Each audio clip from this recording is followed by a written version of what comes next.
내가 하고 싶은 거 하고 네, 전공도. 네. 근데 저는 중학교 2학년 때 원래 작가가 되고 싶었었어요. 근데 그 펄벅의 돼지라는 소설 아시죠? 예, 알고는 있어요. 2학년 때 독후감 숙제 때문에 예.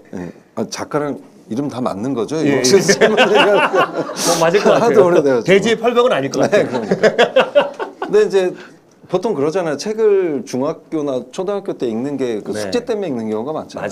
맞아요. 예. 부모님. 근데 그때 제가 그 책을 이제 읽었는데 너무 감동적이어서 이런 위대한 책을 한번 쓰고 싶다는 생각을 한 적이 있어요. 그런데 국문과를 가지 못했습니다. 아, 그래요? 네, 왜냐하면 저희 아버지가 그 정치를 꿈꾸셨는데 그걸 못하셔서 막 그렇게 사시는 걸 보고 건방진 생각을 한 거죠. 내가 아버지의 꿈을 한번 이루어드려야 되겠다 해서 저는 그럴 수 있어요. 정치학을 공부를 전공을 해가지고 그래서 이제 대학을 졸업할 때 정말 저랑 안 맞는 거예요, 정치학이. 그래서 4년 동안 굉장히 좀 고생을 했고 결국 이제 저도 남들처럼 그냥 직장 생활을 이제 시작을 한 거죠. 대기업에서 직장 생활을 하고 그러다가 결국은 사람은 꿈이 있으면 언젠가 다시 만나는 것 같아요. 네. 꿈을. 예.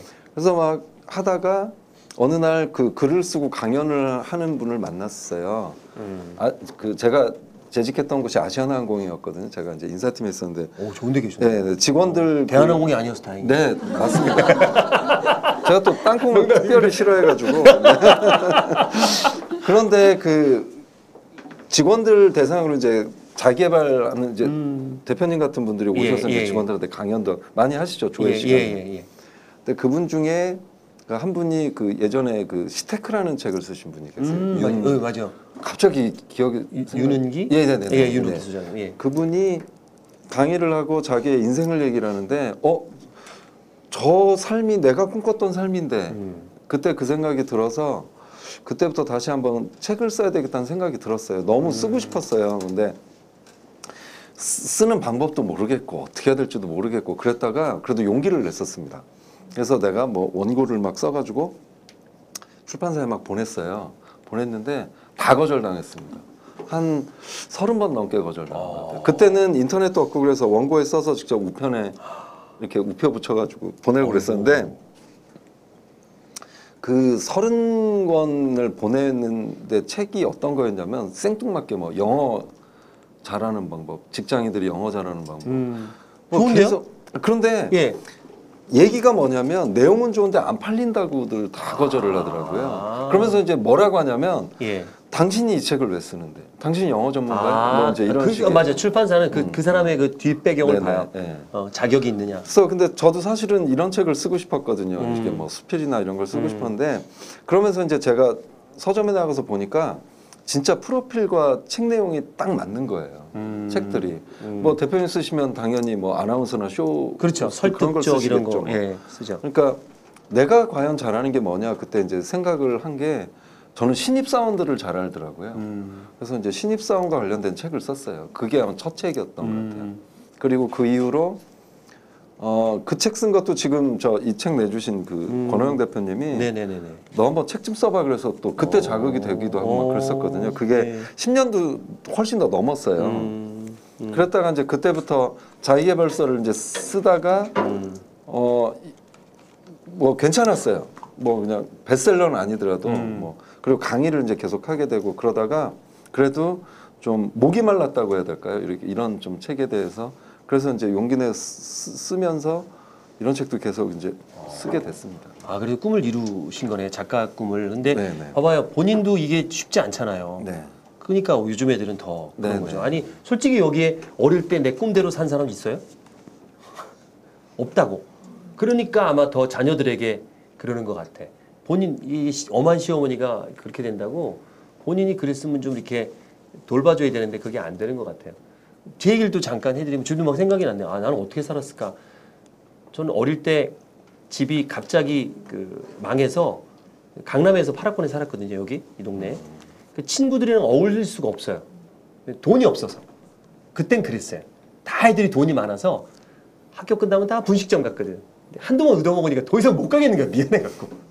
얻어먹은 도 하루 이틀이지. 그러니까 스스로 왕따를 시켰어, 제 자신을. 그렇게 내성적인 사람은 아니었는데 할 일이 없는 거야. 집에서 뭐하고 놀지? 그러다가 집에 책이 되게 많았거든요. 저희 집이 좀 잘 살았을 때는 어머니가 전집으로 막 사주고 그래서 책을 읽으면서 소리내서 녹음하고 심심하니까 친구가 없으니까 녹음해서 듣고 이러고 논 거야. 그러니까 국어책을 읽는데 고등학교 1학년 때 너무 잘 읽는 거야 국어책을. 그러니까 고등학교 깜짝 놀라는 거예요. 애가 존재감이 없는 애인데 공부도 못하고. 공부를 못하죠. 뭐 그때 다 과외 받는 시절인데 내가 과외를 받아본 적 있나? 뭐 기초도 없고 맨날 뭐 바닥에서 길고 있을 때 그때 그러는 거예요. 야 효성아 너 국어책을 되게 잘 읽는다.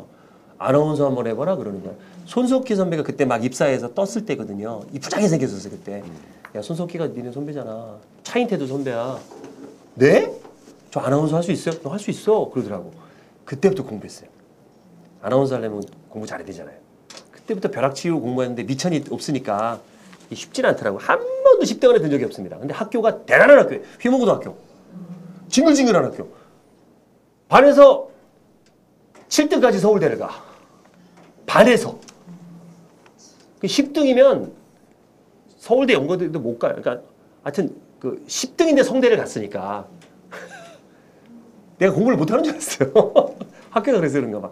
딱 들어갔는데 저도 참 몰랐던 게 신방과를 가야 되는 줄 알았어요. 아나운서가 되려면. 근데 점수가 안 돼. 그때는 어쩔 수 없잖아요. 그래서 알아보니까 취업이 잘 되는 거예요. 회계학과가 100% 취업이 되는 거예요. 경리는. 그래서 일단 먹고 살아야 되니까 집안이 어려우니까 이제 회계학과 입학하고 학교 방송국에 이제 지원을 해서 아나운서 합격을 해서 이렇게 된 거예요. 그러니까 저는 포기하지는 않은 거지.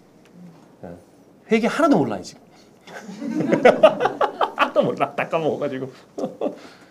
그래서 아나운서 근데 그 고등학교 선생님이 너무 감사해요. 지금도 생생히 기억나요. 저에게 처음으로 칭찬해 주셨고 꿈을 심어준 거죠. 근데 웃긴 게 아나운서가 되니까 이제 허무해요. 그 아까 얘기한 것처럼. 아나운서가 꿈인 거야. 그냥 방송에 나오고 싶은 게. 그때부터 고민하기 시작했습니다. 난 뭘 하고 살아야 되지? 이러다가 이제 쇼호스트가 되고 지금 제 꿈이 생겼어요. 이제 교육 쪽으로 내가 헌신하겠다는. 그래서 우리 아이들에게도 그래요. 네가 하고 싶은 거 하고 살아라. 대학 안 가도 된다. 아니 그리고 대신에 대학을 가면 1년치 등록금만 준다. 나머지는 모른다.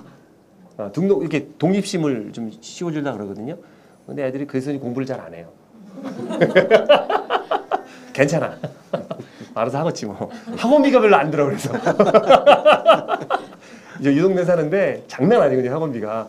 애가 뭐 공부를 별로 안 하니까 뭐 특별히 학원비가 안 들어서 좋은 점은 있다고 하더라고요. 감사합니다.